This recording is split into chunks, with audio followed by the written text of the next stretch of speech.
გამარჯობა, დღეს 11 ივნისია. წარმოგიდგენთ 10 ყველაზე ცნობილ ადამიანს, რომელიც ამ დღეს დაიბადა. 1969 წლის 11 ივნისს დაიბადა ამერიკელი მსახიობი პიტერ დინკლეიჯი.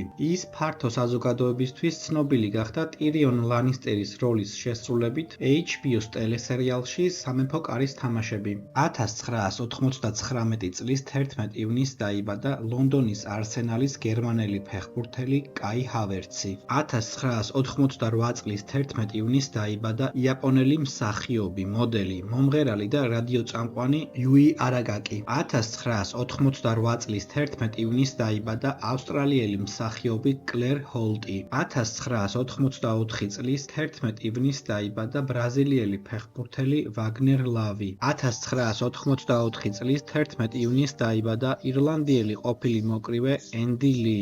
მან 39 ბრძოლიდან 35 გამარჯვებით დაასრულა. 2014 წელს ის გახდა მსოფლიოს ჩემპიონი. 1997 წლის 11 ივნისს დაიბადა ამერიკელი რეპერი, მომღერალი და კომპოზიტორი კოდაკ ბლექი. 1910 წლის 11 ივნისს დაიბადა ფრანგი მკვლევარი, ოკეანოგრაფი, ბიოლოგი, მწერალი, გამომგონებელი და დოკუმენტალისტი ჟაკ ივ კუსტო. ის არის ოსკარის სამგზის მფლობელი. აქედან 2 დოკუმენტური ფილმისთვის ერთი კი საპატიო ჯილდოა. 1864 წლის 11 ივნისს დაიბადა გერმანელი კომპოზიტორი, დირიჟორი, პიანისტი და მევიოლინე რიხარდ შტრაუსი. ის ითვლება გვიანდელი რომანტიზმისა და ადრეული მოდერნიზმის ერთ-ერთ მთავარ წარმომადგენლად. 1930 წლის 11 ივნისს დაიბადა ქართველი პოეტი მორის ფოცხიშვილი. დააკომენტარე შენ რომელი ცნობილი ადამიანი იცი, რომელიც ამ დღეს არის დაბადებული.